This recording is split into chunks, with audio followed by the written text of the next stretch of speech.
Hello guys! Welcome muli sa Noah's Garage.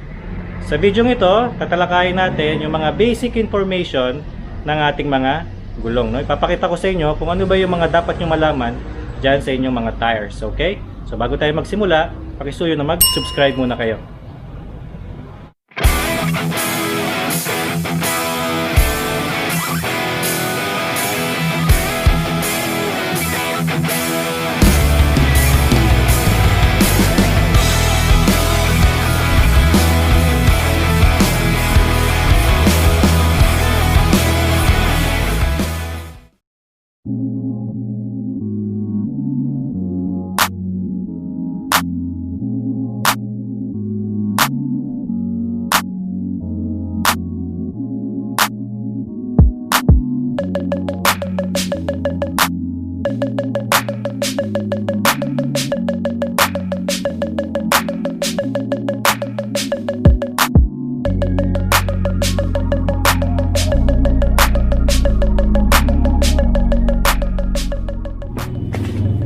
Okay guys, so ito yung ating tires, no? Ito yung tires sa ating Hyundai Accent. So lahat ng mga gulong, merong mga information dito sa gilid.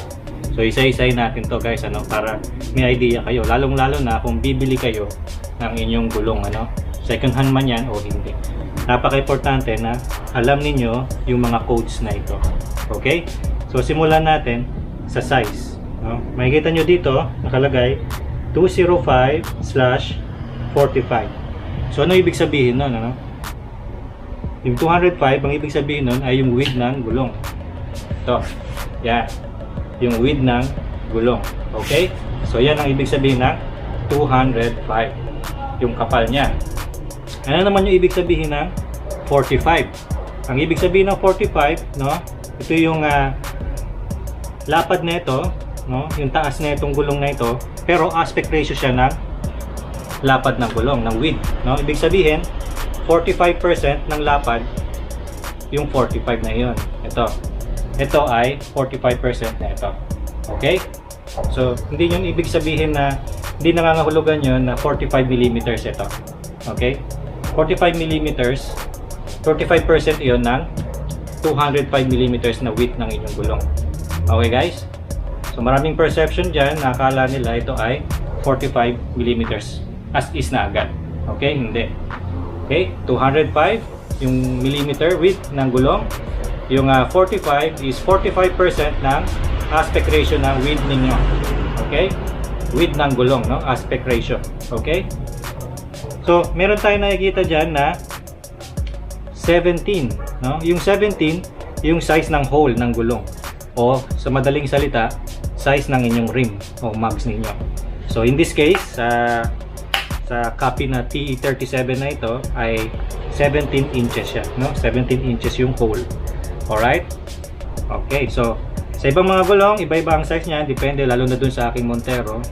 Sa Montero ko 275 yung width niya, yung taas naman niya is 55, tapos 20 inch naman yung hole niya, yung pinaka max ninyo. Okay? So ano naman ang ibig sabihin nitong 88W? No? Yung 88W na yan, yung 88, ibig sabihin yan, yan yung load rating. Okay?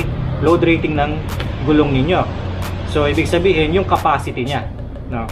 Nandito rin yan, yung capacity ng inyong gulong. Tignan natin, ha? Ayan, nakalagay dyan, max load is 560 kg or 1,235 pounds. Okay? So, yung max load ng gulong na ito ay 560 kilograms. So, yun yung kaya niya.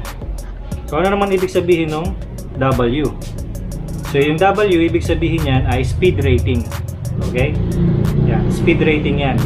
So, ang speed rating ayon sa chart ay A hanggang Z. May capacity ang inyong gulong na talagang mabilis, 200 miles per hour. Z yon. Pero makita nyo dito sa gulong na ito, siya ay W. So, medyo mataas ang kalibre ng gulong na ito kahit na Westlake lang siya, no? Meron dyan nakalagay na 51 PSI, no? Yung kanyang pressure, 51 PSI daw. Pero hindi nyo gagawin na 51 PSI ang pressure ng inyong gulong, no? Yun yung maximum. huwag ninyong kakargahan ito guys ng 51 na pressure. Puputok ito guys, ano. Kaya maganda ang mga pressure na ilalagay nyo dito, no, 25 hanggang 30 lang. Okay? Hindi nyo lalagyan ito ng sobrang pressure. Yun lang yung maximum. Para may idea kayo, yung stock tire ninyo, may mga recommended pressure yun dun sa inyong door o kaya dito sa inyong hood, no? Makikita dun yun, o kaya mismo dun sa inyong gulong. Alright guys, so dako naman tayo guys dito sa tread wear, traction, tsaka sa temperature. So yung tread wear, ang rating niya ay 360. Yan yung rating ng gulong na ito, 360.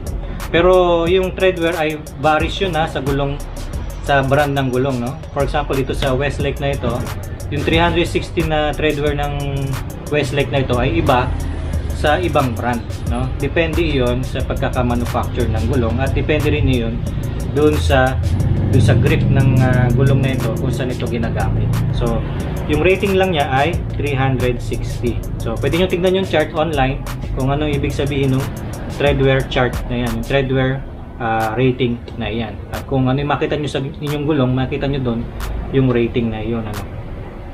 So yung traction, kalagay yan ay A. Basically, apat yung codes, no, ng traction, yung rating niya. A, B, C, and AA. Sa gulong na ito ay letter A.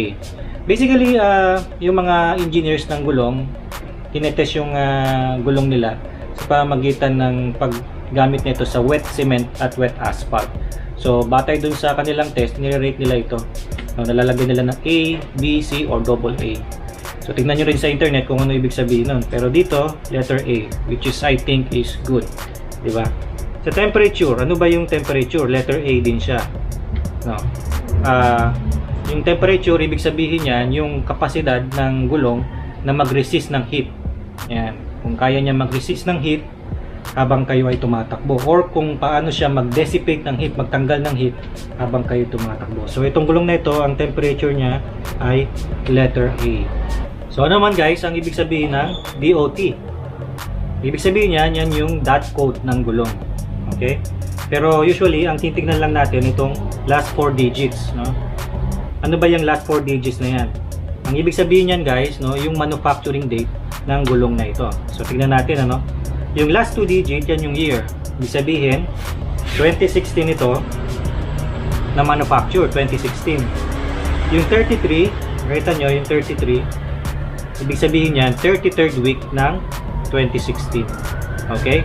So kapag bibili kayo ng gulong na second hand, siguraduhin nyo na yung gulong ninyo 3 years old pa lang pababa. Pagka umabot na yan ng 4, 5, no, hindi na maganda na bilhin nyo yung gulong kasi baka may mga crack na yon, nagiging flexible na yung gulong, hindi na maganda. Maridisgrasya kayo doon, baka maputukan kayo ng gulong. Kaya mas maganda, tignan niyo yung dot rating niya, kung kailan siya na manufacture, ano, kailan siya ginawa, para may idea kayo kung gano'n na katanda ang gulong na iyon. Okay? Nakita nyo dito guys na meron siyang nakalagay na rotation, no? So ibig sabihin, yung rotation na yan, yung gulong na ito dapat ang takbo gano'n, no? Papunta doon. So hindi nyo siya pwedeng baliktarin, no? Hindi nyo pwedeng itong ilagay sa kabila. So yung ibang gulong nakalagay outside, yung iba inside, no? Dito sa gilid. Ito rotation. So kapag may mga instruction ng inyong gulong, no, titignan nyo yun kapag mag-install kayo ng gulong. Lalo na pagka pinagawa nyo sa shop, makita nyo dyan rotation or outside or inside.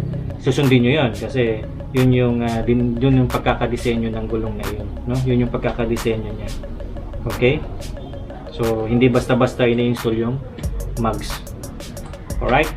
Yan lang yung mga dapat yung malaman dun sa mga information na nasa inyong mga gulong. So, yung mga offset, negative offset, positive offset, no? Yung mga ganong mga information ay sa susunod na video na iyan. Okay guys? So, kung natuto kayo sa video na ito, na nakinabang kayo, no, nagustuhan ninyo, pakisuyo naman na i-like ito, mag-subscribe kayo at ganoon din, pakisuyo yung pakiclick yung bell icon para updated kayo lagi sa aking mga new videos. Maraming salamat guys, sa ulitin.